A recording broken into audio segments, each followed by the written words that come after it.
Nobody is born good at things. This sounds obvious until you're in the middle of being bad at something you care about, and then it stops feeling obvious and starts feeling personal. Like maybe other people learn faster, like maybe the difficulty means something about you specifically. It doesn't, it just means you're early. Skill has a shape that nobody really prepares you for. At the beginning, progress is fast. You pick things up quickly, you feel the momentum, and it's easy to believe you're on a smooth upward curve toward mastery. Then you hit the middle, and the middle is long and flat and quiet. The improvements become smaller. The ceiling keeps rising. The gap between what you can do and what you want to do becomes painfully visible. Most people read that plateau as a dead end.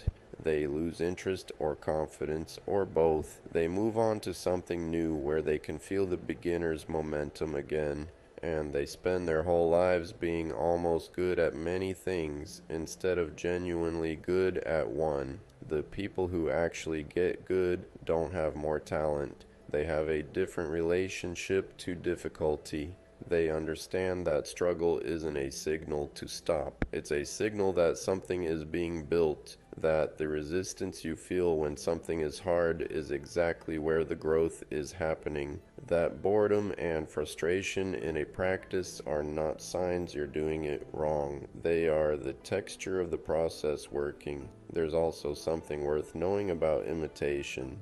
Every person who ever became great at something learned by being a student first. They copied, they borrowed, they absorbed, not because they lacked originality, but because craft has to be transferred before it can be transformed. You learn the rules so that eventually, when you break them, you know exactly what you're doing. Skill is not a gift, it is an accumulation. It's the hours that didn't feel like progress, the work nobody saw, the version of you that kept showing up even when the gap felt too wide and the growth felt too slow. There's no shortcut through that, but there's also nothing stopping you from starting. You just have to be willing to be bad at it for a while.